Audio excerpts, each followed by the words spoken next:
Sure. Thanks, everyone. Let's get started. We are going to just introduce the Shardy. We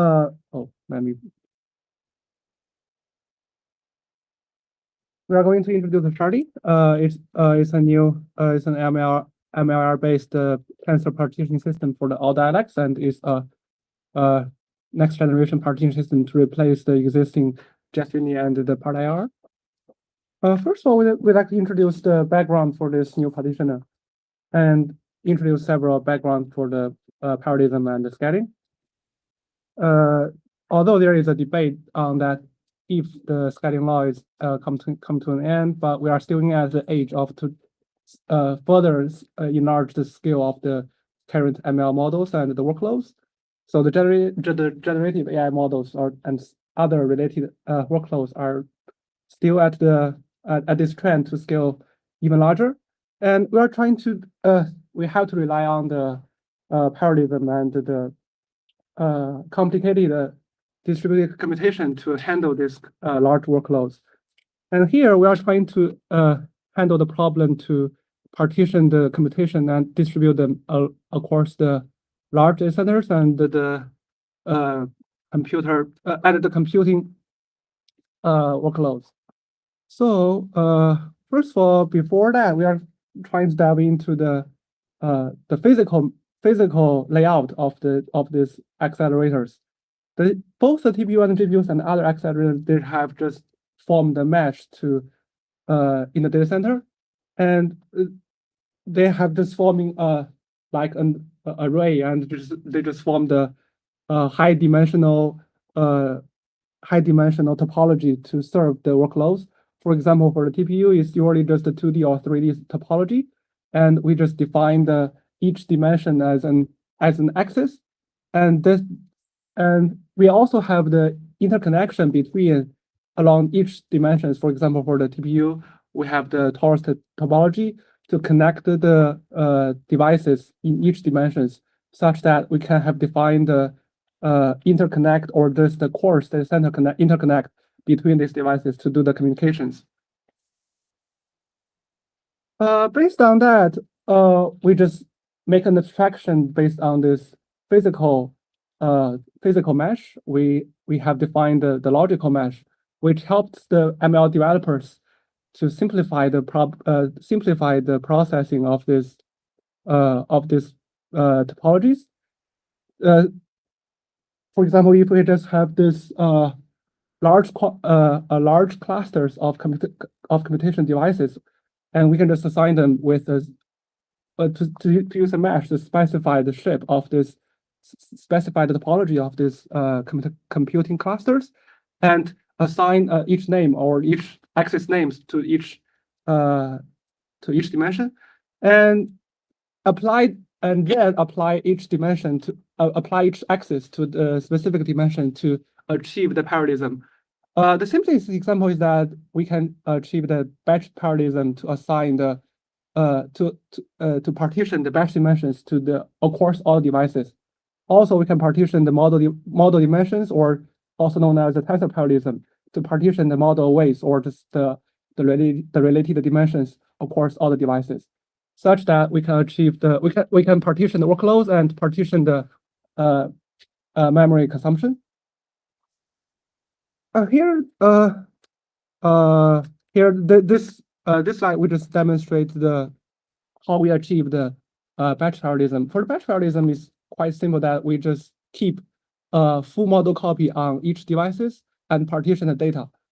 Similarly, we can achieve the tensor parallelism by partition the models into different devices and make a copy for the data. To combine these two parallelism methods together, we can achieve further partitions, which means partition the batch along the first dimension and partition the data along another dimensions along another mesh axis. Here is a detailed example of how we partition the models. This one is just simplified two-layer two-dot operations. The first one is trying to project tensor from the model dimension to the hidden dimension, and second one just project back to the model dimension. we have highlighted the several tensor shapes. 64 is just the size of the hidden dimension. And if we are going to just partition this 64 along the batch dimensions, along the model dimensions, which is the model parallelism, we'll just when we generate the after the partitioning, we generate the corresponding dot operation with a smaller shape, which is 32, since the size of the model axis is 2. And note that we have insert and or reduce for the second operation, since we partition the second dot along the contracted dimension, which is a reduction along all the hidden dimensions. Yeah, the next section we have a simple comparison between the existing partitioning systems. The first three are just the GSPMD, the PartIR, and the Mesh Dialect. And the first one, the GSPMD is an internal tool for the XLA, and it defines the shardings based on device list, and it has no concept of the mesh axis, and that's the reason that it's not intuitive for the users. And it has two key passes. The first one is propagation, and the second one is the partitioner. And it has extensive strategy to resolve these conflicts in the propagation and partitioner. And the second part, the second partitioning system is PartIR, which is defined by the schedule. It defines several typical schedules, for example, the batch parallelism, the Macron sharding patterns, or the zero memory optimizations. It defines these sharding patterns and trying to propagate these patterns in order. And the third propagation system is the mesh dialect. It's just define the sharding attribute up and apply these shardings directly on the propagation. It has the top level mesh, and it doesn't have this axis. Also, the sharding interface define how to propagate through an op, and it doesn't have the further optimizations to resolve the conflict. And it has several naive strategy to resolve these conflicts, and it requires users to handle more. The Shardy, which is the new system trying to combine the advantage of these three systems, we have defined the sharding attribute, and which is borrowed from GSPMD, and we have the top level mesh, which is borrowed from PartIR. The whole representation is based on the axis names, and which is more intuitive for the users to manipulate and to visualize. Also, we have defined the full hierarchy to resolve the conflicts, or that we are, as demonstrated in the slides below. And we have borrowed the conflict resolution strategies from both GSPMD and PartIR. Next section, we will introduce the Shardy, the new representations and the APIs, a bunch of APIs to provide for users to interact with the Shardy, and how to manipulate and how to control the propagation in the Shardy. Similar to the GSPMD, the sharding is an attribute of an operation, and it demonstrates how the result of these operations are partitioned, are distributed along the whole mesh, the whole mesh. In this example, we define a mesh with 4 axes, the X, Y, Z, and W, which means we are conducting the computation on a computation clusters with 32 devices, and we just reshape the device into 2x4 by 2x2, and assign a name, assign a mesh name to each axis. For this tensor, we just partition the first dimension along W and X, which means this tensor will be distributed along this mesh axis. And second dimension is not partitioned by any axis, implying that this axis is fully replicated. And along this axis, the tensors they have a full copy of this tensor. And the other two axes, y and z, are not used in this sharding, which means these two axes are not used, and we have fully replicated along these two axes. And for this tensor, since its original shape is 4 by 8, we partition the first dimension along w and x. The partitioned shape is 1 by 8 in each device. And further, we define the source and the target of the sharding propagation.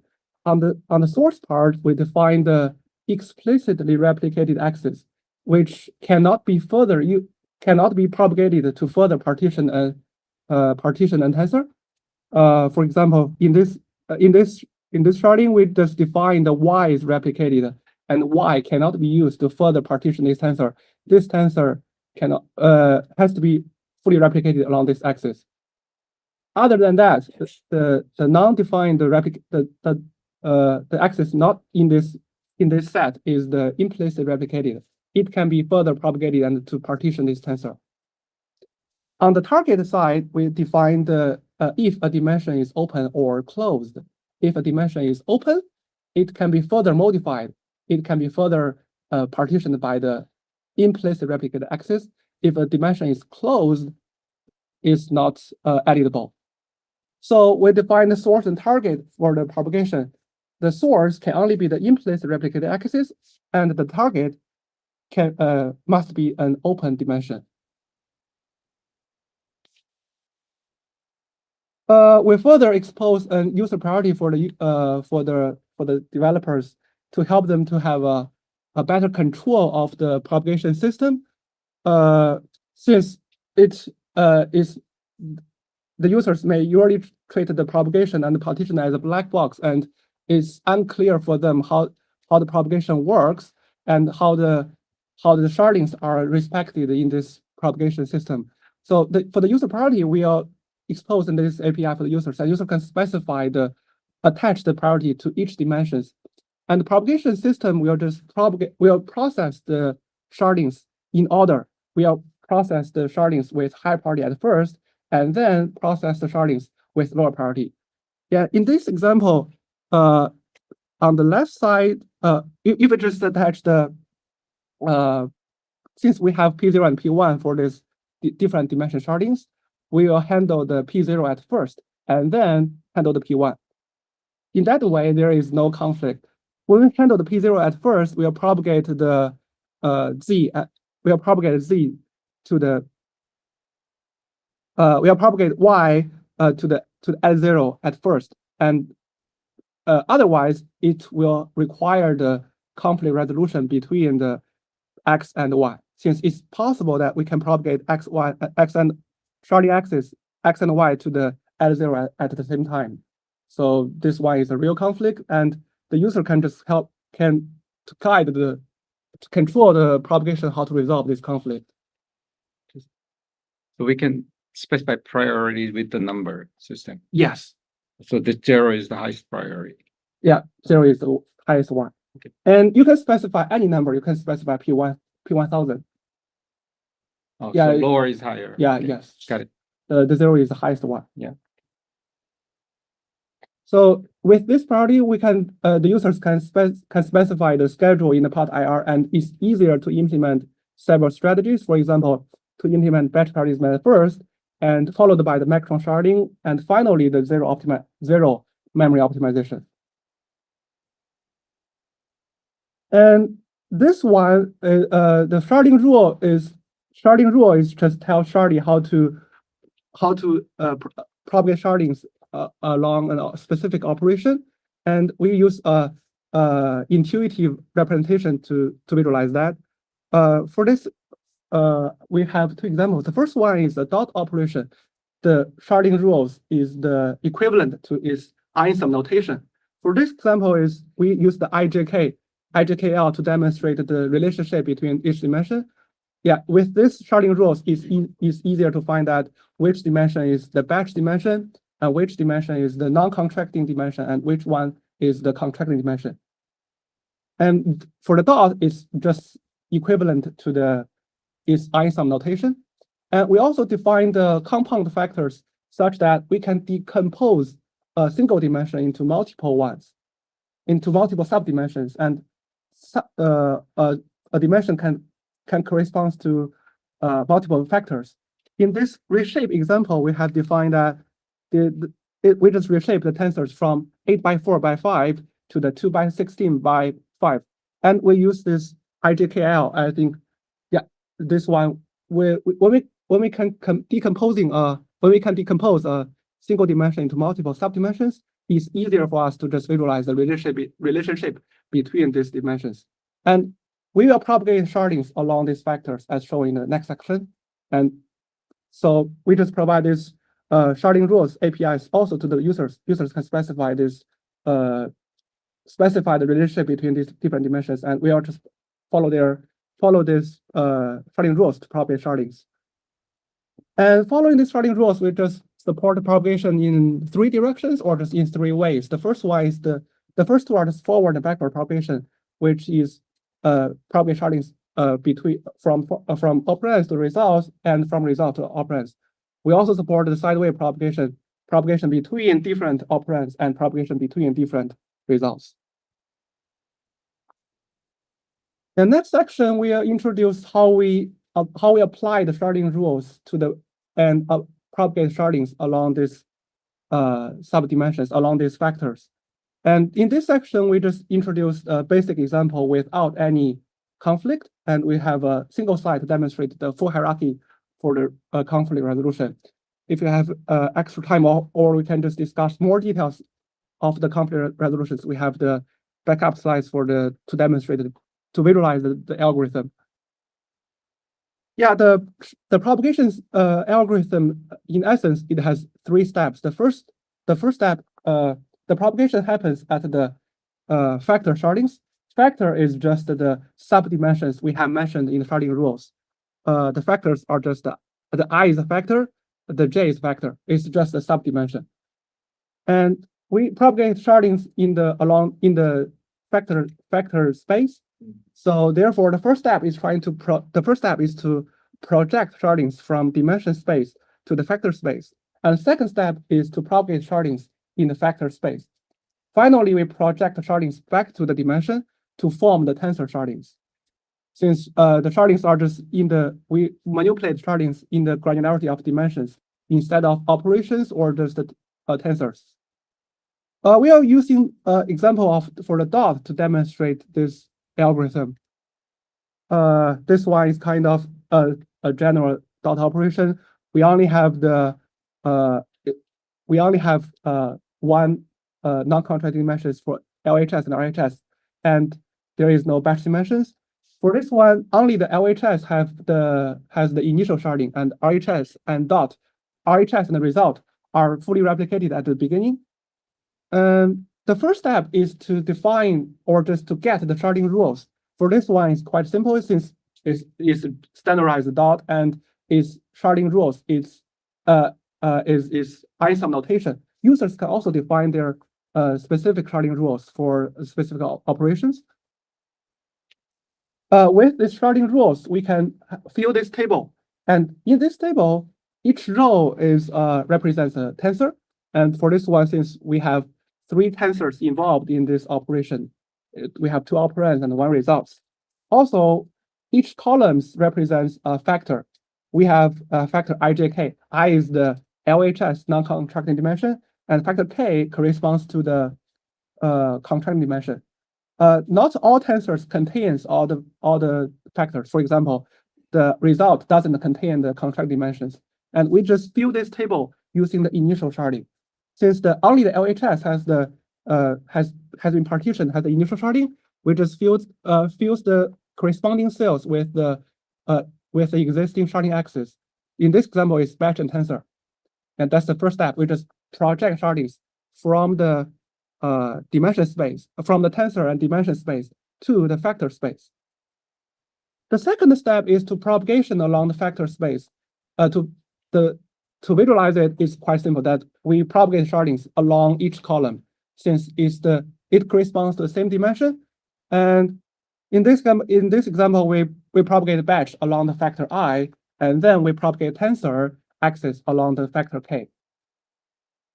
And that's since there is no conflict, and this example is it's very easy to handle this example to just propagate shardings directly along each column. Finally, we project back to the dimension space, and that's this table is visualize the results after the propagation in the factor space, and we project back to the dimension and the tensor. There is no improvement for the LHS, but we have RHS now got partitioned along tensor axis along factor k. So RHS just got this new Sharding axis, and the result got the batch dimensions, batch axis partitioned along its LHS non-contact dimensions. We also developed the full hierarchy to resolve conflicts. On the top level, which is the user priority propagation, we prefer the users to specify the priority for each shardings, and if they can resolve these conflicts explicitly by assigning the shardings with a specific priority, and the sharding system will just propagate these shardings in order, and that's on top level. On second level is the operation priority propagation. We will handle specific operations at first and then followed by the other operations. For example, for the operations with highest priority is we call pass-through operations, such that the element-wise operations, the reshape, the transpose, and this one they have one-to-one map between different tensors, and this one has a highest priority. For the other part, such as the dot operation, the broadcast, and so on, they have a lower priority. And the third level is we call aggressive propagation, is how we resolve the conflicts in a single priority. And this one is kind of looks like a black box to the users, and since it usually have to we just demonstrate an idea, we abstract it as an optimization problem to reduce the number of collective operations. For example, we have several strategies for this operation, and we seek for the solutions with the smallest collective operations as the final result. And the base layer is the basic propagation, which apply the strategies directly and without any conflict resolutions. Yeah, we have the backup slides for the third level. Yeah, we may just discuss more if we have extra time. And all these passes following the same interfaces, and they provide the simple the same interface for the users. Users can just call this propagation from the top level, and they can also visualize what's happening behind the top level.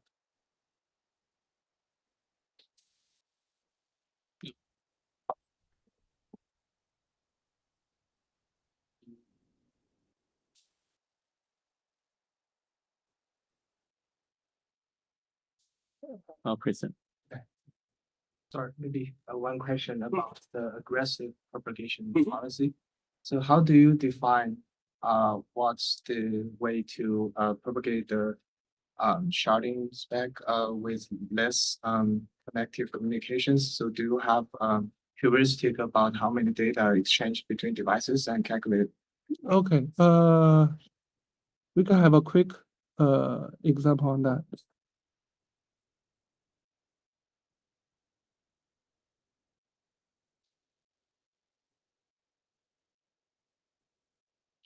Do you remember which slide? 65.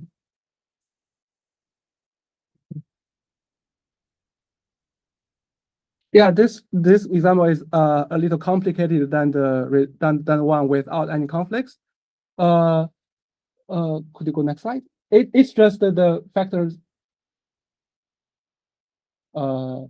Maybe just next first slide. Yeah. Yeah, this one is the beginning state. We just fill this table with we have four tensors and 3 factors involved in this propagation is quite complicated, and we have also conflicts in this table. Next slide, please. First of all, we just extract the axis without any conflicts. In this one, we have AB, which means that AB is compatible with all the shardings in this vector. We extract the other ways, the other factors accordingly. So what does closed mean in this? Closed means that this field cannot be modified. Okay. We have defined the source and the target of the propagation. The target must be open dimensions. Okay. And then we propagate the axis along these factors. Now we can visualize this conflict. It's easier to visualize the conflicts in this table. For example, we have the B, which is a single axis. It can only be used once along a single row, but now it's used twice. So we have to remove this duplication for this Sharding axis. Next slide, please. Yeah, this one is just we remove the corresponding duplication of this Sharding axis to get this result. And this one is the one, and this one is the we just propagate as many Sharding axes as possible without introducing any conflicts. Next slide. Yeah, that's the I think we have defined several. Maybe you can go slide 64. Yeah, we have defined several aggressive strategies. That one is for the third one. We just propagate all potential solutions without introducing any conflicts. We have also strategies to resolve these real conflicts between, of course, different factors. And that case we do not recommend it to our users, since it's kind of a black box and may difficult to understand. So for that part, it's kind of we just assign a factor with different priority. For example, we will just handle the element-wise factors at the first. For the batch operation, we assign the batch dimension with high priority. We first propagate shardings along the batch dimensions, and then we propagate shardings along the non-contract dimension, and finally along the contract dimensions. And that's why it's kind of since, for example, for the contract dimension, it may introduce the or reduce, or just the reduce scatter and the other collectives operations. Yeah, we may revisit this after the slides, after the meeting.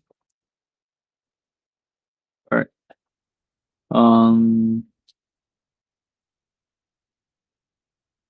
Yeah, next I'll talk about how this Shardy is designed to be dialect agnostic. So right now it has dependencies on stable HL, and right since here we're here for the develop labs for OpenXLA, I think everybody use stable HL. So right now Shardy already have a good enough default implementations for many of the APIs that if you use a different dialect, you need to implement. But just for the sake of clarity, let's go through this, and you will know that if you do plan to use a different dialect with Shardy, you know what APIs you need to implement. And even you are using it with OpenXI, with StableHL, you can do some customizations on top of that to cater to your needs.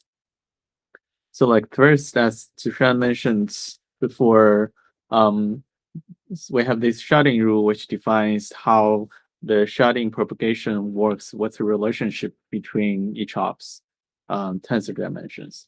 And actually you can customize this and define this to change the default implementation we have for StableHL, so that if you have a specific backend implementation that you want to propagate some of the ops differently, you can do that.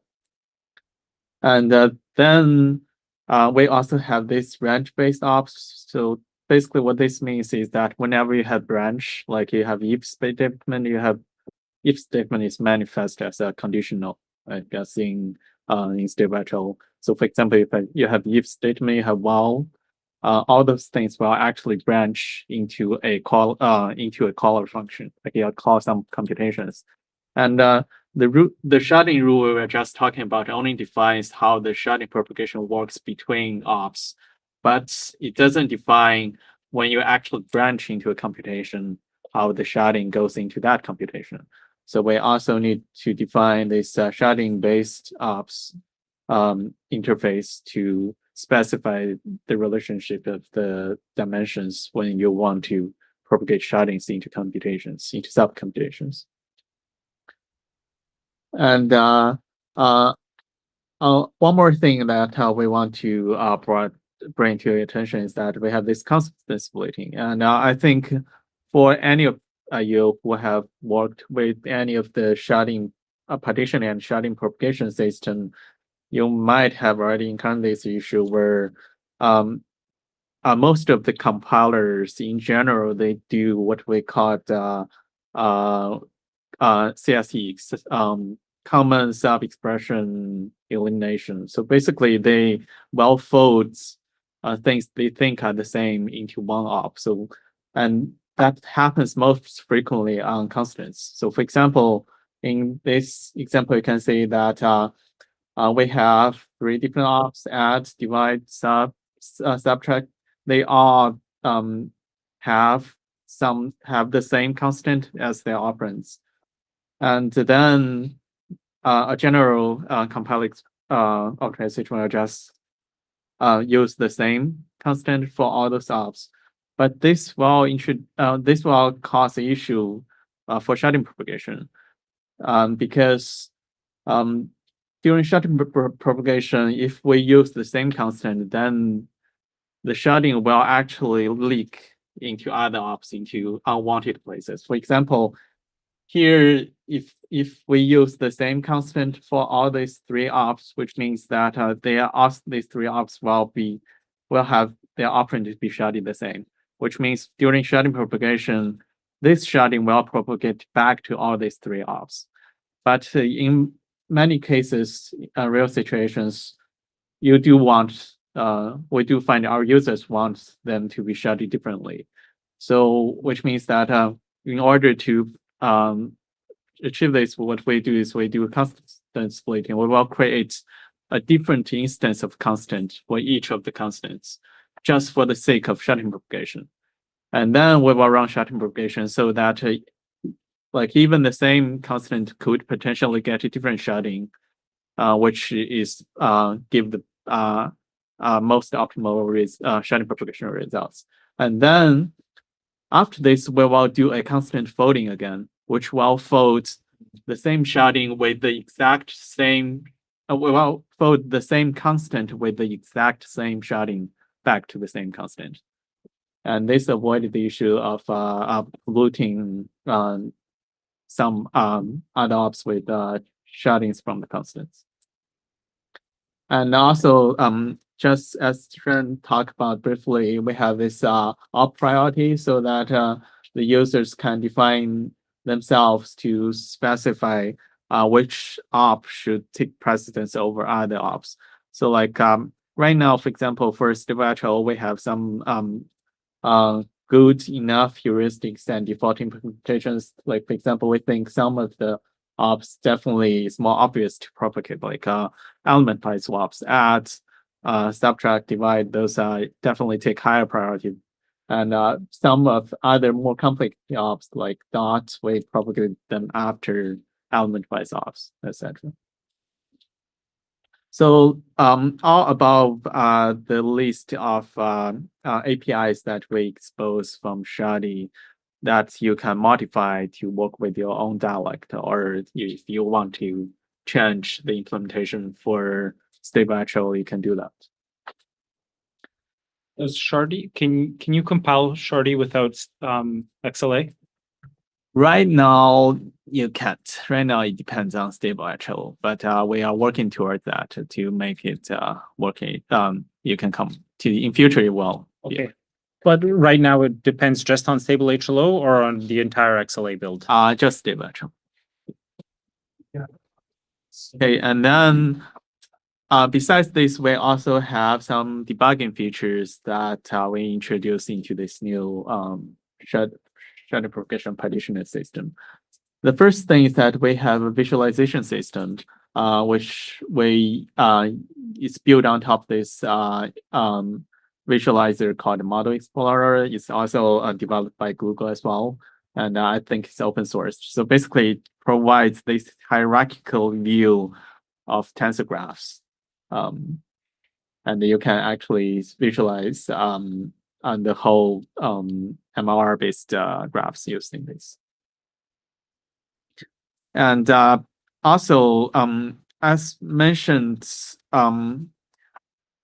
oftentimes as developers, like as infrastructure developers ourselves, or as the model developers, which is our users, we often feel the same pain that sometimes when we're trying to debug a sharding issues, sometimes like the model goes out of memory. It's most likely that we're not sharding to work very well. We want to debug, why this sharding why this tends to get assigned to this sharding, but not that sharding, which I think they should.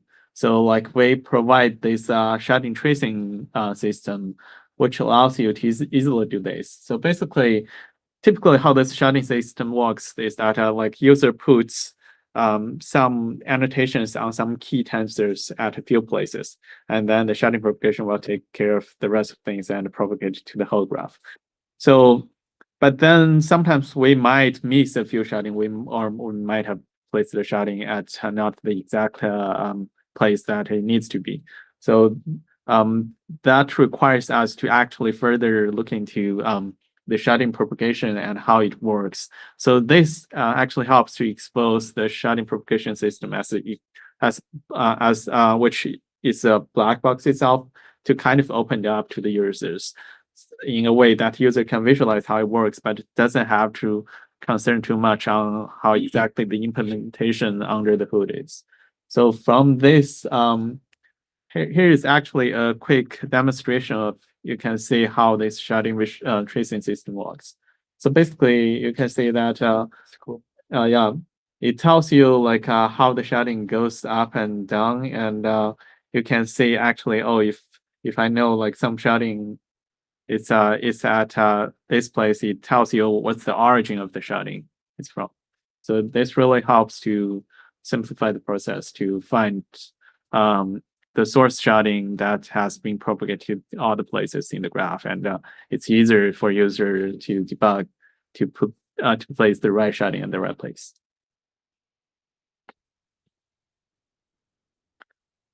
And this is a program. This is a programmatic API for the sharding tracing system. So right now we're still working on the integration with the visualizer, but we have some changes in place to use the sharding system at a programmatic way. Yeah, and actually sharding is ready for use today. So if any of your team is interested in trying out, you can start using it. And to kind of summarize how you can use it is that you place some attributes, which we call SDY shardings, and sharding constraints, manual computations, and you place these sharding attributes attached to the step-actual ops, and then we have this. We have a few compiler paths which does the sharding propagation, and then just add this to a compiler, and then you will start doing propagation, and then that's pretty much it. That takes care of the sharding propagation. And to kind of give you a higher level view of the whole picture, right now how it works in the system is that if you are a JAX user, right now we only integrate with JAX yet. We plan to integrate with PyTorch as well. But right now, if you are using JAX, basically you need to specify some config flags to say, you want to use this sharding partitioner. And then you can attach some JAX sharding constraints to your model. And then this JAX sharding constraint will be actually generate the attributes for the step-actual module. And then, which is this mesh definition and the sharding annotation that Zishan was just walking you through. And then Shardy will do the sharding propagation. And then it will convert that back to a HL module. And then HL module will actually do the partitioning. So, and then it will go through the rest of the compiler passes to work with TPU, GPU, and CPU XLA compiler.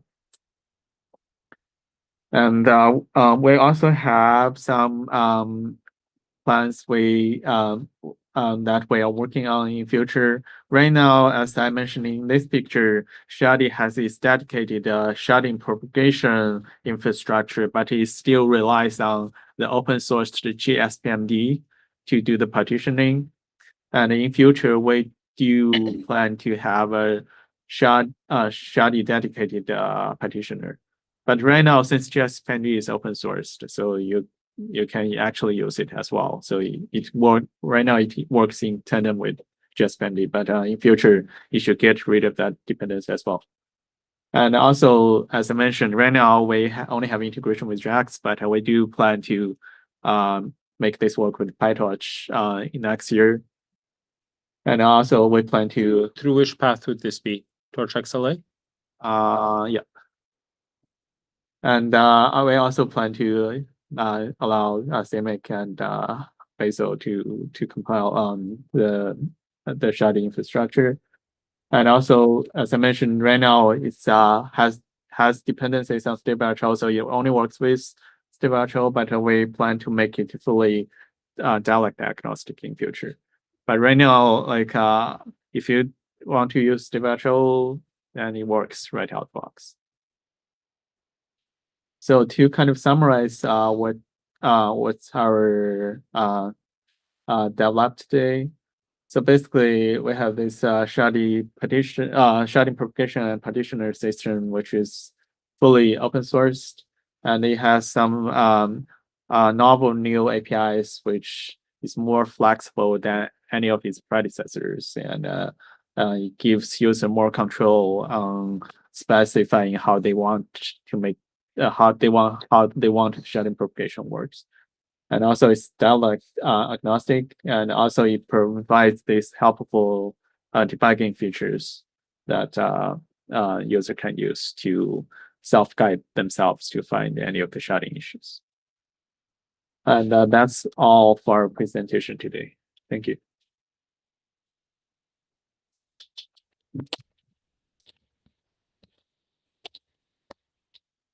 And I think we still have 10 minutes left. So if any of you have any questions, you can raise them up, and Zishan and I will try to answer. How does Shardy depend on stable HLO right now? Why is it currently not dialect agnostic? Yeah, the dependencies are twofold. The first one is that we currently define the sharding rules for the stable HLO operations, and if users would like to just apply the sharding on their own dialect, they have to define the specific sharding rules for their operations. So that's the first fold, and the second fold is that the second reason is that currently we are we only have the import and export for the stable HLO, which means could you go to slide 41?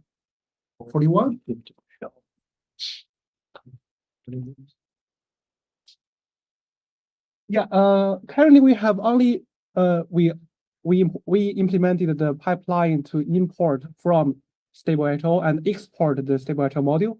If users would like to use the sharding in their own dialect, they have to implement their own import and export pipeline. For example, you have to convert your sharding constraints to the Shardy to convert your manual computation into the Shardy manual computation, and so on. So that's the two reasons. That's the two reasons. Why is that a bad thing? I mean, if stable HLO is supposed to be stable, it's a common ground for everything XLA JAX, right? So what would people gain if that's not there? So, sorry, I do not fully understand your question. So your question, We don't use stable HLO, but we'd still like this kind of representation. I see. Okay, that answers my question. So, but just for everybody else. So from my point of view, Shardy depending on stable HLO is not a bad thing. Oh, it's not a bad thing, yes. Yeah, right. Because stable HLO is community controlled. It is stable by its design. So anything that depends on a stable API is a good thing generally for open source. And so my question was that why would you like to eliminate that? And they're saying that because they have their own dialect and they just don't want it. yeah, No, we just want to make work with any of the MLR dialect. So it's just to increase flexibility, but it's not that it's a bad thing that we would depend on stable HLO. Okay, thanks. So when using GSPMD, I have found the only times it's really, it messed up is when you see like reshards generating like all-to-alls. That's like probably the worst case. In using the Shardy propagation, do you have any data on using it on your key workloads or many workloads? How many less like full reshards or full rematerializations you see? Basically, how many less of the really bad GSPMD cases with this new propagation? Yeah, we do say actually like right now we are using Sharding on some of the internal MLR like the LM models training, and we do say there are actually improvements using Shardy, or sometimes there are like performance discrepancies. Sometimes like Sharding is better, sometimes GSPMD is better, but we're trying to close the gaps to make Shardy to be at least not worse than GSPMD in the case. And I think Zishan has been working on this, and he has some concrete numbers on, like, for example, how many collectives that Shardy generates and how many GSPMD generates, right? yeah, for the internal benchmarks at Google, we can reduce about 1% to 5% of the collective operations, just replacing the GSPMD with Shardy. Also for the full rematerialization questions, I think previously we have the reshard is trying to change the shardings from sharding A to the sharding B, and the GSPMD sometimes cannot find a shortest path between these two shardings. And with the new sharding representations and the explicit reshards, we can define these reshards more clearly and we can always find the shortest path between two shardings, which can avoid the full dematerialization. Thank you. Okay. And do you support or do you plan to support any operations on mesh itself? For example, slice on mesh or the shape on mesh. For example, for slice on mesh, maybe for some models we have different components, and different components require different submesh. So which means the submesh is required from a slice on the original mesh. So you want to, like, say you have a device, let's say of 16. So you have let's say you have a hypothetically a mesh of 4x4, and you want to slice the mesh to be like 2x4 and use that submesh to do partitioning. Well, I don't think we have that in plan, but I guess maybe you can achieve that through something we call the manual computation, maybe. So basically, manual computation allows you to kind of fixate it on somewhat. So for example, you can kind of like it's kind of like you can understand as you freeze some of the axes, so that you are free to do what's remain to do sharding propagation with the remaining axis. So it's somewhat on the high level, somewhat close to your use case. That, for example, if you freeze a few mesh axes, then it's kind of like getting a sub. Will the devices, on that axis be used for, for that component? So like if you freeze a few axes, which means like the sharding propagation will only work on the remaining axis, and the freezed axis is like the sharding propagation doesn't touch them for the duration of the self-computation. So is the nice sharding propagation tracing tool bound to Shardy, or it's also working for GSPMD? It's right now it's only for Shardy. Yes. But do you want to do It work? would be nice Where's- if it's working for current GSPMD. Okay. Okay. Right now you're using GSPMD. Yeah. Okay. Yeah, like GSPMD does have are you internal or external? Yes, sir. Okay. Internally we do have some visualization tool for GSPMD, but it's not we don't have the tracing yet, but it asks you to kind of internally we have a visualization, we have a combined logging, which kind of tells you how the sharding trace it in and out. But that's something we could support. If you do need that, I think you can file a request on GitHub or something. So besides that, do you have recommended ways of how to identify why this answer instruction have this sharding? Right now, no, it's all oh yeah, actually maybe you can. So basically in the GSPMD sharding propagation, we have a lot of log lines. If you dig into that, you will be able to find a way, but we don't really standardize that to tell our users. So that's some of the pitfalls we have in GSPMD. It's not really user friendly as in debugging. So like only in kind of like as the GSPMD developers ourselves, we know a few tricks to read blocks and know how the sharding propagation works. Yeah, I think you mentioned you got still have some dependency on GSPMD. What kind of dependency does it have? Like for example, partitioner is one. Like Shardy kind of defines like it converts to the MLIR and with the sharding attribute, and it does sharding propagation in MLIR, and then it converts back to HLO, and then we do partitioning like how we cut the tensors, how we do reshard. This all happens in Right, so it relies on GSPMD to add the actual collectives. Will it still be resharded by GSPMD again? Right now, yes, but soon we will replace that. Maybe in next quarter or something. Okay. And for conflict resolution, does it provide like a pluggable let's say cost model to help with the conflict resolution? Not yet. We maybe you can go to slide 64.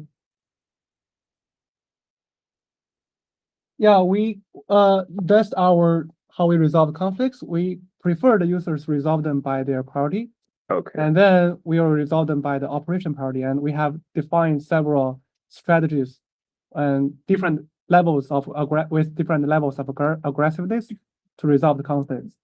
The example we have discussed is the second one. We propagate all potential solutions without introducing conflicts, and we have the conflict resolution to resolve the real conflicts such that is in an element-wise operation. The two operands just partitioned along same axis in different dimensions. That one is hard conflicts. I think we are just complaining loudly and let users know this conflict exists, since we don't think these conflicts should exist in the propagation system. The users may be aware of them with the complaints. I see. I have a question. If you guys have the ability to export the model that is in stable HLO with sharding annotations, it would still be possible in the future to serialize with the portable artifact and have a stable serialization that is backward and forward compatible, including with sharding information. Sorry, can you repeat the question? I kind of missed the. So if you export a stable HLO module with sharding annotations, are the sharding annotation backward compatible? That So stable HLO is backward compatible in Uh-huh. that you can serialize portable artifacts. uh-huh. And then if you like ship a binary or something, you can still interact with the same serialization. Would Shardy be able to do that as well? That we didn't really discuss internally, I think, but I think I'll keep that in mind. We will bring this up in our internal dev meetings. Yeah, but I'll try to make it back compatible. Okay.